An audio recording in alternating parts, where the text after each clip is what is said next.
Girls को कहते नहीं कि यार तुम्हारे चैनल पे तो ज्यादा व्यूज हैं, तुम तो लड़की हो, है ना।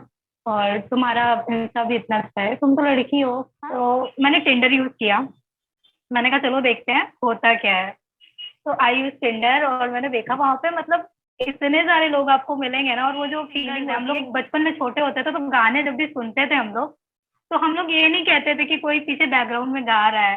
तो हम लोग कहते थे वो सलमान खान का गाना है, वो कटरीना कैफ का गाना है। राइटर मैंने एक बुक पब्लिश करी थी और 2020 में करी थी, जब हम्म। समय बहुत ज्यादा ही बेकार चल रहा था हम लोगों के लिए। तो हिंदी के अंदर एक कहावत है कि मनुष्य होना भाग्य है और कवि होना सौभाग्य है। तो आज एक ऐसी ही जी। हमारे साथ में कवियत्री हैं जिनके पास सौभाग्य भी है और भाग्य भी है। इसके साथ साथ वो एक्ट्रेस भी हैं और एक राइटर भी हैं जो कि जिन्होंने बुक भी लिखी है। और इसके साथ साथ वो अपनी लाइफ को इस समय अलग अलग सेगमेंट्स के ऊपर में एक्सप्लोर कर रही हैं अपनी लाइफ को। तो आज हमारी गेस्ट हैं, बहुत बहुत मैं स्वागत करता हूँ प्राची आपका इस कन्वर्सेशन के अंदर में। तो सबसे पहले तो मैं चाहूंगा कि आप थैंक यू। अपने बारे में बताएं ताकि हमारी ऑडियंस आपसे कनेक्ट कर पाए। थैंक यू शिवांशु, पहले तो मुझे इनवाइट करने के लिए। तो मेरा नाम प्राची जायसवाल है और मैं लखनऊ में रहती हूँ। मैं अपने आप को एज अ राइटर ही ऑब्जर्व करती हूँ और मेरी मेन फील्ड भी वही है। राइटिंग एक पैशन है मेरे लिए और राइटिंग ही स्पेशल, मतलब कह सकते हैं ना कि बाकी चीजें हैं लेकिन जो राइटिंग है वो मेन चीज है। तो उसके अलावा बहुत सारी चीजें, जैसे कि अगर आप राइटर हैं तो आपको क्या क्या लिखना पसंद है। तो एज अ राइटर मुझे पोएट्रीज तो पसंद है, but I love to write the song. तो मुझे सॉन्ग लिखना बहुत पसंद है। और सॉन्ग लिखना मुझे पसंद है तो मुझे लैंग्वेजेस बहुत पसंद है। मुझे अलग अलग लैंग्वेजेस जैसे पंजाबी, हिंदी, इंग्लिश, उर्दू, और आजकल तो मुझे मराठी भी बहुत अच्छी लगने लगी है। तो मैं अलग अलग लैंग्वेजेस सुनती हूँ। स्पेशली मुझे गानों में अलग अलग लैंग्वेजेस बहुत अच्छी लगती हैं। तो जब मुझे सुनना पसंद हुआ तो एक तरफ लगा कि हाँ, कि सुनने के साथ थोड़ा एक्ट भी कर सकते हैं लैंग्वेजेस में। तो उसके साथ मैंने जब एक्सपेरिमेंट किया तो मुझे एक सॉन्ग भी मिला। तो वो पंजाबी में था पूरा सॉन्ग, तो उसमें मुझे एक्टिंग करने का सौभाग्य मिला। सौभाग्य या भाग्य, कुछ भी कह सकते हैं आप। तो एज अ एक्ट्रेस मैंने उधर भी परफॉर्म किया और एज अ राइटर तो मैं हूँ ही। हम्म। एज अ राइटर मैंने एक बुक पब्लिश करी थी और 2020 में करी थी, जब हम्म। समय बहुत ज्यादा ही बेकार चल रहा था हम लोगों के लिए। तो उस समय एक होप थी, तो उस होप को लेके मैंने जो भी लिखा था लॉकडाउन में लिखा था। और एक महीने में मैंने 120 पन्ने लिखे। ये मेरे लिए बहुत बड़ी बात थी, क्योंकि मैंने जितना लॉकडाउन में लिखा उससे पहले मैंने कभी नहीं लिखा था। तो उसके बाद एक बुक पब्लिश करना, वो चीजें मैंने करी, तो काफी अच्छा था।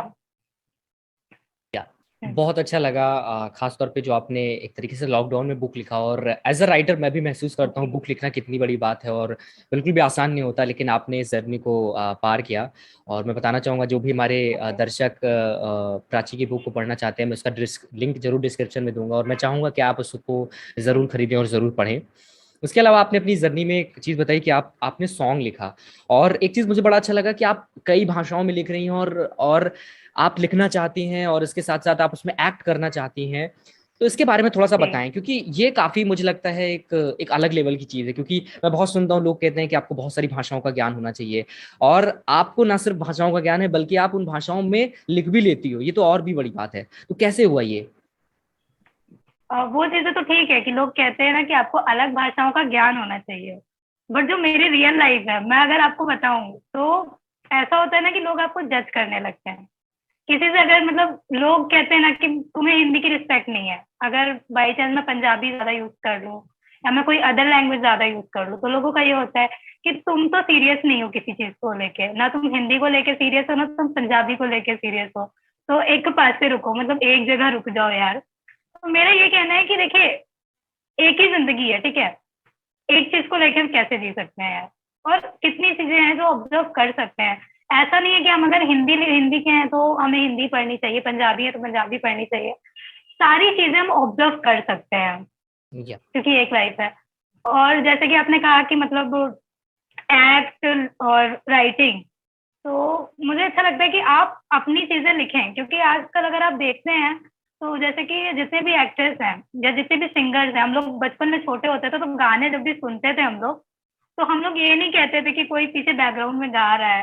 तो हम लोग कहते थे वो सलमान खान का गाना है, वो कटरीना कैफ का गाना है। तो वो चीजें होती थी कि हम सिंगर्स को नहीं ऑब्जर्व करते थे, जो एक्ट कर रहे हैं ना हम उसको ऑब्जर्व करते थे। तो दैट्स वाई कि मैं अपना गाना खुद लिखना चाहती हूँ और अपना गाना मैं खुद ही एक्ट करना चाहती हूँ। That's why. या तो डेफिनेटली मतलब काफी अच्छा लग रहा है आपने जिस तरीके से कहा कि आप अपना गाना लिखना चाहती हो और उनको ऑब्जर्व करना चाहती हो। अच्छा, आज जब मैं राइटिंग की बात करता हूँ तो क्योंकि मैं भी मतलब राइटर रहा हूँ और हूँ भी, अपने आप को मानता भी हूँ मैं, तो एक चीज मुझे लगता है ओके, कि थैंक यू। राइटिंग राइटिंग के पीछे ना कोई बहुत स्ट्रांग इमोशन होती है।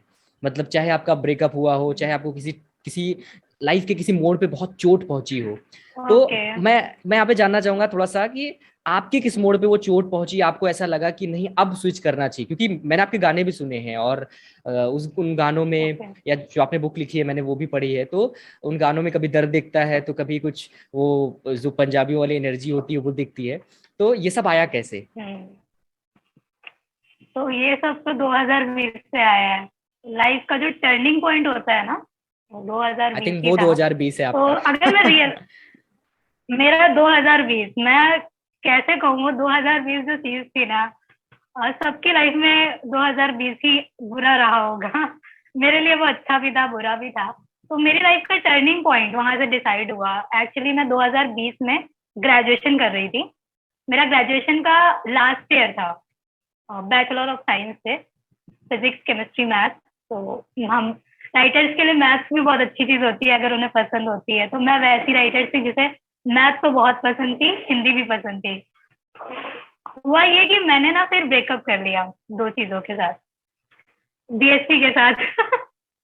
तो वो एक टर्निंग पॉइंट था मेरा, जो ब्रेकअप था वो बीएससी के साथ हुआ था। तो दैट्स व्हाई। और जो आप कह रहे हैं इमोशन ना, तो जब आप किसी सब्जेक्ट को लेके बहुत ज्यादा पॉजिटिव होते हैं या किसी चीज को लेके पॉजिटिव होते हैं, आपने सोचा होता है कि आपको ये करना है वो करना है, सडनली आपको टर्निंग पॉइंट लेना होता है। तो वो एक बहुत बड़ा लेवल होता है जब आपको वो करना होता है कि आपको चीजें छोड़नी होती हैं। तो एक बहुत बड़ा डिसीजन था मेरे लिए वो छोड़ना, क्योंकि मैंने कभी सोचा ही नहीं था मुझे कोई चीज छोड़नी भी पड़ेगी। तो वो या ब्रेकअप जो था वो मेरा बीएससी के साथ था। या और बाकी चीजें तो होती रहती हैं हम लोग की लाइफ में, तो चलता रहता है। एक पर्सन के साथ भी हुआ होगा। उसको मैं ओके। डिफाइन नहीं कर सकती क्योंकि वो बहुत। हम्म।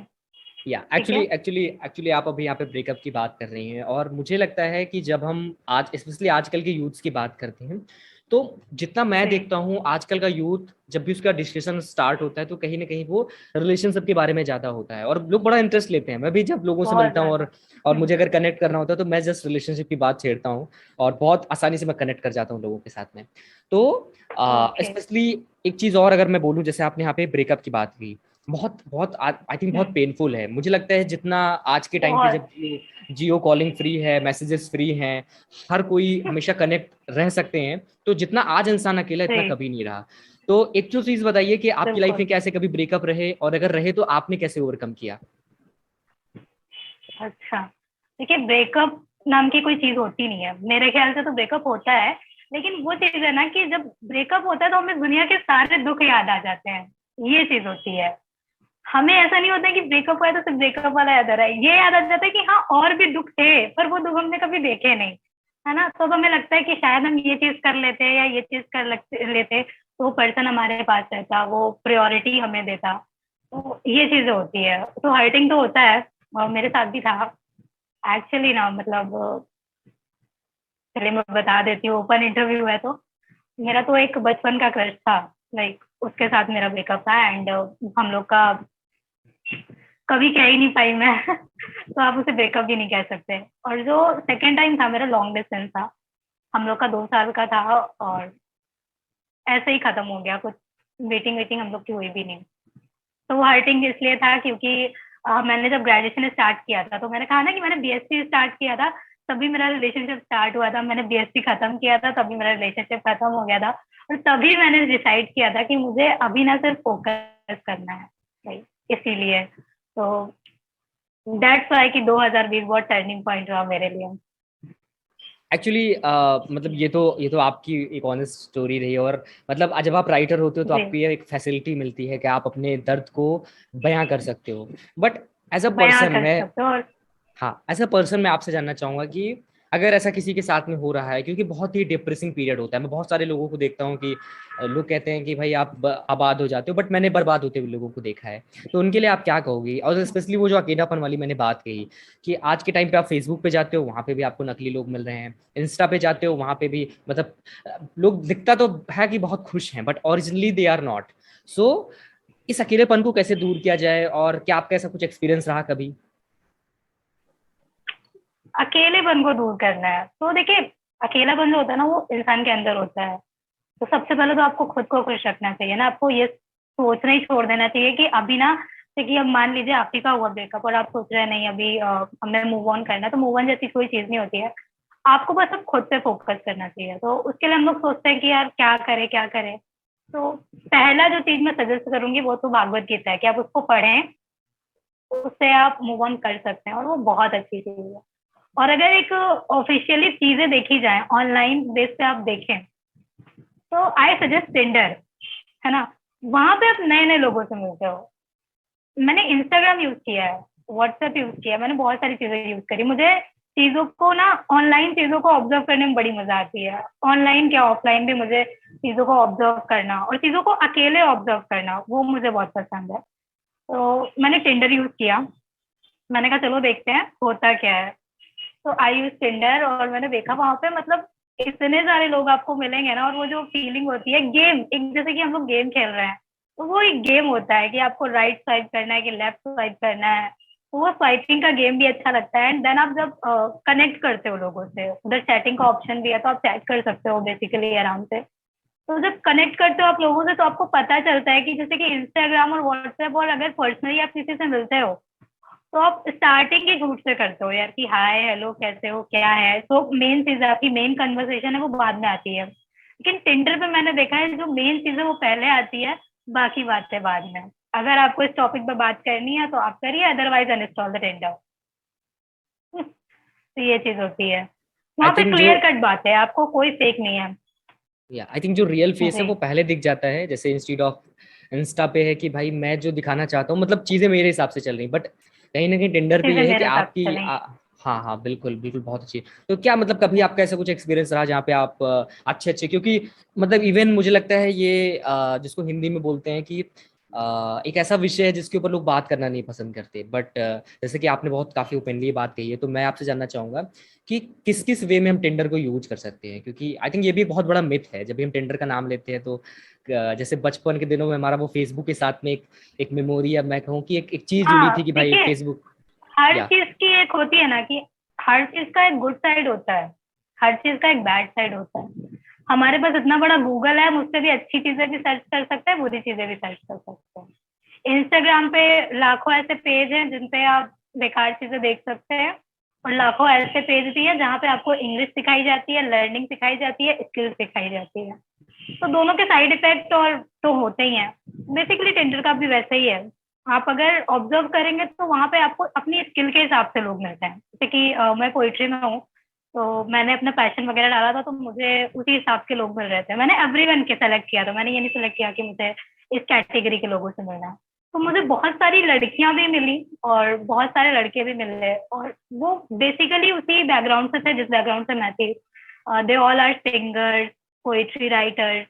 तो मुझे एक लड़की मिली, she is also a writer. तो मैंने जब उससे कनेक्ट किया तो मुझे और अच्छा लगा कि कम से कम कोई है जिसे आप कनेक्ट कर रहे हो, और उसने मुझे अपनी डिटेल्स बताई, अपने बारे में बताया। तो लोग ओपनली वहां बात करते हैं, वहां कोई किसी को ये नहीं कहता है कि बातें घुमा फिरा के नहीं होती हैं, ओपनली सारी बातें होती हैं उधर।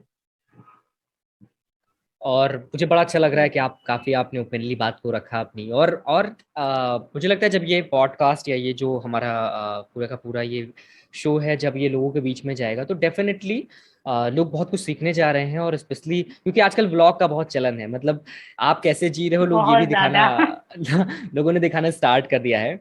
तो इसी के साथ में मैं आगे बढ़ना चाहूंगा। एज अ गर्ल आपकी एस्पिरेशंस क्या क्या हैं, क्योंकि मतलब आज भी जैसे, क्योंकि हमने अभी जितनी चीजें बात की, मुझे लगता है काफी ये टैबू वाले सब्जेक्ट्स हैं, हमने उन पे बात की, और डेफिनेटली लोग कम बात करना पसंद करते हैं, बट एक चीज मैं जो देखता हूँ, मतलब आपकी एज की एक गर्ल के क्या क्या एस्पिरेशंस हो सकते हैं, मैं थोड़ा सा चाहूंगा इस पे आप थोड़ा सा लाइट डालो। मेरी इंस्पिरेशन क्या क्या है, नहीं नहीं, एस्पिरेशंस, आप करना क्या क्या मतलब किन चाहती हो, मतलब क्या क्या अचीव करना चाहती हो, या करना क्या फिर क्या चाहती क्या क्या डुएबल्स आपको लगता है कि यार ये चीज मेरे को अपनी लाइफ में अचीव करना है, ये चीज मेरे को चाहिए ही चाहिए, या फिर मुझे ये मिल जाता तो मजा आ जाती। या जैसे एज अ बॉय, हूँ। मतलब मेरी ओके, लाइफ में देखिए। जो होता है। या हम्म, देखिए हम सबकी लाइफ, अभी तो हम लोग कितने ही साल के होंगे यार, सब हम लोग 21-22 के ही होंगे, 22-23, उससे ज्यादा कौन क्या होता है। तो सबकी लाइफ में एक गोल होता है कि 25 तक हमारी लाइफ सेट हो जाए, ज्यादा से ज्यादा 26-27। तो मेरा मेन गोल तो वही है कि मेरी जितनी भी लाइफ हो, मुझे जो चीजें करनी है एटलीस्ट वो 26 to 27 तक फिक्स हो जानी चाहिए। क्योंकि रेस्ट ऑफ द लाइफ मुझे रेस्ट करना है, मुझे और काम नहीं करना है कि नहीं मैं 9 to 5 भी कर रही हूँ, मैं अपने ड्रीम भी देख रही हूँ, उसके बाद मैं रात में जग जग के एडिटिंग कर रही हूँ, सुबह उठ उठ के रिकॉर्डिंग कर रही हूँ। तो वो चीजें बहुत ऑकवर्ड लगती है कि मतलब मेरे साथ तो यही होता है, सुबह उठी तो मुझे याद है कि मुझे अभी रिकॉर्डिंग करनी है, नहीं तो 9:30 बज जाएगा, मुझे ऑफिस जाना रहेगा। तो उससे पहले रिकॉर्डिंग करो, फिर घर आओ तो एडिटिंग करो, वो चीजें हो जाती है। तो मेरे लिए तो मेरा है कि मेन जो ड्रीम है मेरा वो ये है कि भाई मुझे सुकून चाहिए अपनी जिंदगी में। इतना सुकून चाहिए कि मुझे काम नहीं करना पड़े। या और आई थिंक ये जो आपने चीज बोली, मतलब इस पे मैं एक चीज कहूंगा कि ये कहीं ना कहीं कंडीशनल होता है। जैसे हमारे बहुत सारे व्यूवर्स इस चीज को सुन रहे होंगे, तो कई बार हमारे माइंड में आता है कि यार जिंदगी में बहुत सक्सेसफुल होना है, बहुत कुछ अचीव करना है, ठीक है। But on the other side आप ऐसे भी मतलब सोच सकते हो कि भाई मेरे को, जैसे कि प्राची ने बिल्कुल साफ साफ कहा कि उनको सुकून चाहिए, एंड इट्स कम्प्लीटली ओके।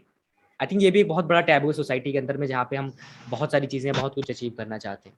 या तो आज जब हम लड़कियों की बात करते हैं स्पेशली, तो बहुत सारे उनके सपने हैं, हम्म, बहुत कुछ वो करना चाहती हैं, लेकिन कई बार उन्हें घर से, कई बार सोसाइटी से, कई कई बार मतलब उन्हें सपोर्ट नहीं मिल पाता, वो सपोर्ट जिसकी वो हकदार है। या फिर एक चीज मैं ये भी देखता हूँ कि अगर किसी लड़की के चैनल पे ज्यादा व्यूज आ गए, किसी लड़की के चैनल के ज्यादा फॉलोअर हो गए, सब्सक्राइबर हो गए, तो लोग ये बोलते हैं कि भाई तुम हम्म, तो, ये तो लड़की है इसलिए इसको ये चीज मिल गई। तो इस पे आप क्या, आपका क्या बिल्कुल कहना है? बिल्कुल। या तो ये मेरा फेवरेट सब्जेक्ट आपने पूछ लिया।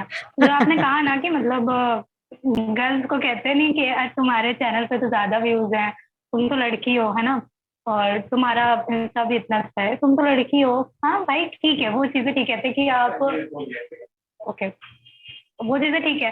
और आपने कहा ना कि मतलब अगर लड़कियां कुछ करना चाहती हैं तो उनके फैमिली रोकते हैं, आपको कोई नहीं रोकता है, ये 21st सेंचुरी है, ठीक है। अगर इस समय में भी आप कह रहे हो ना कि आपको कोई रोक रहा है तो ये गलत है ना। जिसको करना होता है वो कर लेता है, आपको बस फोकस रखना है। तो ऐसा नहीं है कि 21st सेंचुरी में अब आपको कोई रोक सकता है। अगर लेकिन आपको वो चीज प्रूव करनी है, आपके अगर घर वाले भी हैं तो आप उनको प्रूव करो कि आप कर सकते हो, वो तब तक ही रोकेंगे जब तक उन्हें लगेगा आप नहीं कर सकते हो। जहां उन्होंने देख लिया कि आप कर सकते हो तो वो भी आपको नहीं रोकेंगे। और जो आपने कहा चैनल वाली बात, तो चैनल वाली बात तो ऑब्वियसली होती है। मुझे तो लोगों ने बोला है कि यार तुम्हारा तो इसीलिए अच्छा अच्छा चलता है ना इंस्टाग्राम और यूट्यूब, कि तुम तो लड़की हो तो तुम्हें बहुत अच्छे खासे व्यूज मिल जाते हैं। मैंने कहा ऐसा थोड़ी है, मेरा तो वॉइस ओवर है, मेरा तो चेहरा भी नहीं आता उसमें, तो कैसे मुझे व्यूज मिल जाते हैं। सामने से बात आई थी, मैंने किसी को मुझे मतलब वीडियो अपनी भेजी थी, तो उस पे शायद 23,000 व्यूज थे। तो उसने कहा कि यार तुम तो लड़की हो, आवाज सुन के लोगों ने सब्सक्राइब कर दिया होगा। मैंने कहा हाँ मतलब ठीक है, सारे के सारे लड़के ही लेना 23,000 जिन्होंने व्यूज दी। और थोड़ा ऑकवर्ड लगता है कि इंसान मेहनत नहीं देखता है, वो देखता है कि आप लड़की हो। या तो, बिल्कुल बिल्कुल, कहीं ना कहीं आज जरूरत है कि हम्म, हम जेंडर बायस्ड होकर चीजों को ना देखें, इंस्टीड ऑफ ये जो रियल चीजें हैं हम्म, वो देखें। और जैसा कि प्राची, आपने एक बात मुझे बड़ी अच्छी लगी जो आपने भी बोली, कि कहीं ना कहीं जब आप अपने आप को प्रूव करते हो, जो आपको रिस्पॉन्सिबिलिटी मिली है, या फिर हम्म, जो आपके ऊपर रिस्पॉन्सिबिलिटी है, उसके सामने जाके जब अपने आप को प्रूव करते हो, तो फैमिली भी कहीं ना कहीं यकीन करती है। तुम्हारे जो भी व्यूवर्स है, मैं उनको ये चीज जरूर कहूंगा कि आपको जब भी लगे कि आपको आपकी फैमिली से सपोर्ट नहीं मिल रहा, आपको आपके लोगों से सपोर्ट नहीं मिल रहा है, तो आप अपने आप को प्रूफ करने की कोशिश करिए। कई बार हो प्रूव सकता है कि करिए आप आपको, अपने आप को। या हो सकता है कि आपको थोड़ा सा उनके अगेंस्ट जाना पड़े, लेकिन जब आप ये दिखाते हो कि नहीं, आपने जो मुझे आज़ादी दी, आपने जो मुझे चीज़ दी, वो मैं उसके लिए अच्छा कर रहा हूँ। और एक और मुझे जो हम्म, सोशल प्रूफ आजकल स्पेशली बॉलीवुड की फिल्मों में बहुत देखता हूँ, और स्पेशली क्योंकि आज का युवा ऐसा नहीं, वो केवल मूवीज देखता है, वो आजकल बहुत, जिसको बोलते हैं वाइन्स वाइन्स बहुत देखता है, कि भाई अमित भड़ाना को देखना है, बहुत आशीष ज्यादा। चंचलानी को देखना है। तो एक चीज जो मैं उसमें हम्म, देखता हूँ वो ये बहुत है कि हम आजकल एक कूल कल्चर को बहुत ज्यादा प्रमोट कर रहे हैं, कि भाई मतलब अपन कूल हैं, ठीक है। तो कूल कल्चर में कूल है। फ्रीडम को बहुत ज्यादा इंपॉर्टेंस दी जाती है कि भाई हमको किसी बात से कोई फर्क नहीं पड़ रहा है, हम अपना मतलब बहुत ही मतलब बिना किसी रिस्पॉन्सिबिलिटी के चिल होके जिंदगी जी सकते हैं। बट मुझे लगता है कहीं ना कहीं ये चीज एक एक हमें ऐसे मोड़ पे पहुंचा रही जो कहीं ना कहीं खतरनाक है। आपका क्या कहना है इस पे? कूल कल्चर देखिए, मतलब चीजें देख देख के इंसान सीखता है ना। हम लोग देखते हैं कूल कल्चर देख रहे हैं, हम अमित भड़ाना देख रहे हैं, वाइन्स देख रहे हैं, बीबी की वाइन्स देख रहे हैं, जो जितनी भी चीजें हम सब देख रहे हैं, तो हम लोग को लगता है कि यार हम लोग भी ऐसे बन सकते हैं ना। क्योंकि पहले के समय में इंस्टाग्राम फेसबुक वगैरह ये सब चीजें होती नहीं थी, तो इंसान जैसा था वो वैसा रहता था। अब जो चीजें होता है ना, अब इंसान फॉलो करने लगा है कि उसने वैसा पहना तो मुझे वैसा चाहिए, वैसा स्टाइल है तो मुझे वैसा रखना है। कोई भी स्टाइल फेमस हो तो वो, तो कूल बनने के चक्कर में हम लोग कूल ज्यादा बन रहे हैं मुझे लग रहा है। या आपको दैट्स अपने ऊपर फोकस करना चाहिए, ये नहीं देखना चाहिए कि क्या आप ट्रेंड मत बनो। मतलब ट्रेंड को फॉलो करने से अच्छा है आप खुद का ट्रेंड बनाओ, वो ज्यादा बेटर है। या हमें एकदम हर चीज के ऊपर अपने विचार रखने चाहिए। ऐसा नहीं है कि अगर किसी फेमस सेलिब्रिटी ने बोला कि ये चीज सच है तो वो सच होगी, और अगर कोई नॉर्मल इंसान बोल रहा है कि वो चीज गलत है तो वो चीज गलत होगी। तो ऐसा कुछ नहीं होता, या आपको अपनी बुद्धि तो लगानी पड़ेगी। या डेफिनेटली जी प्राची, मुझे बहुत अच्छा लगा, आपने काफी ओपनली अपनी बात को रखा। और आप जी अभी जस्ट आपका जितना जितना जितना मैं देखता हूँ कि आप एक एक सीढ़ी चढ़ के आप कहीं ना कहीं अपनी मंजिल की ओर बढ़ रही हैं। और मुझे बड़ा अच्छा लगता है कि जब मैं आपको देखता हूँ कि आप एक्टिंग में भी ट्राई कर रही हैं और आपके एल्बम भी निकल ट्राई चुके कर हैं, रही हूँ। इसके साथ साथ में आप सिंगिंग में भी ट्राई कर रही हैं। आई थिंक ये बड़ी बात है, मतलब ऐसे यूथ में जब देखता हूँ तो बहुत। मुझे लगता है काफी बड़ी बात है, क्योंकि जिस जिस एनवायरनमेंट से हमारे पेरेंट्स निकले हैं, तो उनके टाइम पे क्या था कि उन्हें एक चीज सिखाई जाती थी कि भाई देखो ये वाली जॉब अगर तुमने ले ली तो तुम्हारी लाइफ सेट होगी। बट आजकल का युवा हाथ पांव मारना चाहता है, वो इस बात में मानता ही नहीं। अगर वो एकदम सक्सेसफुल भी हो गए, स्टिल उसके दिमाग में रहता है कि नहीं यार, ये नहीं, ये वो चीज नहीं थी जो मुझे चाहिए थी, मुझे कुछ और चाहिए था, और वो उसके लिए हाथ पांव मारता है। तो बहुत अच्छा लगा प्राची। और इसके अलावा जो भी हमारे व्यूवर्स जी जुड़े हुए हैं, अगर आप प्राची को फॉलो करना चाहते हैं तो मैं इनके यूट्यूब का लिंक नीचे दे दूंगा डिस्क्रिप्शन के अंदर में। साथ साथ इनके आप इनको ओके। इंस्टाग्राम पे भी फॉलो कर सकते हैं। और एक बार मैं जरूर आप लोगों को कहूंगा कि आप इनकी बुक जरूर पढ़िए। मैं चाहूंगा थोड़ा सा आप अपने बुक के बारे में जरूर प्राची बताएं, ताकि हमारे ऑडियंस उसको कनेक्ट कर पाए कि आखिर ओके या ठीक है। तो मेरी बुक का जो नाम है उसका नाम है कृष्ण और अनंत से, वो हम्म, पूरी हिंदी में है। उसमें मैंने कृष्ण जी के बारे में ही लिखा है कि मेन होता है ना, जो आपने ब्रेकअप वाली बात कही, तो या मैंने वो पीरियड लिखा है जब राधा जी और कृष्ण जी का ब्रेकअप हुआ था। ब्रेकअप नहीं, उनका वियोग कहते हैं हम उसे। तो जब उनका वियोग का पीरियड था तो राधा जी के मन में ऑलमोस्ट क्या थॉट आए थे, तो वो लिखे हैं मैंने। और राधा के साथ साथ मैंने मीरा का थॉट भी लिखा है कि मीरा ने तो कृष्ण को कभी मिली नहीं थी, उनके तो एंड टाइम पे वो मिले थे। तो राधा का भी थॉट है विरह का, मीरा का भी थॉट है। और मैंने बीच बीच में कृष्ण और अर्जुन को भी कनेक्ट किया है, तो आपको पढ़ना चाहिए वो किताब। कृष्ण जी के बचपन से लेकर उनकी लाइफ के एंड में जितनी भी उनकी प्रेमिकाएं रही हैं, सबको मैंने कहीं ना कहीं जोड़ा है। तो वो बुक आपको एक बार पढ़नी चाहिए। ठीक है, वो बुक आपको अमेजोन पे भी मिल जाएगी। आप मेरा नाम सर्च करेंगे प्राची जायसवाल, तो उस हिसाब से भी आपको मिल जाएगी वो। अच्छा ठीक है, प्राची, मैं आपको एक चीज रोकूंगा। आपने उस जो पूरी की पूरी लाइनें लिखी हैं, तो क्या वो कृष्ण की ओर से लिखी हैं, राधा की ओर से? मैंने राधा की ओर से लिखी है। ओके, तो फिर ये मैंने राधा डेफिनेटली को या तो फिर राधा की ओर से आप लिखी है। या आई थिंक तब तो आपको मैंने इसको राधा की ओर से डेफिनेटली भी नहीं लिखी, मैंने एक लड़की की तरफ से लिखी है जो समझ रही है कि राधा क्या कहना चाह रही है। क्योंकि या राधा की तरफ से कौन लिख सकता है, उनकी फीलिंग्स तो बहुत ज्यादा रही होंगी ना, उतना तो मैं या फील भी नहीं कर पाती। मैंने जो डेफिनेटली फील आपने किया मैंने बस वो लिखा। डेफिनेटली आपने काफी बड़ी बात की। और जो भी हमारे व्यूवर्स इस वीडियो को देख रहे हैं, मैं एक चीज कहूंगा कि आई थिंक कृष्ण की नजर से हम बहुत बार चीजों को देखते हैं, बट एक बार वो गाना, एक गाना नहीं है कि एक बार तो राधा बनकर देखो मेरे सांवरिया।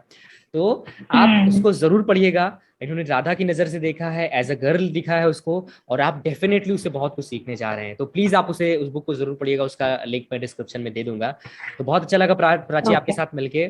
थैंक यू सो मच, आप थैंक यू सो हमारी मच। गेस्ट बनी। या okay. Okay, thank you so much.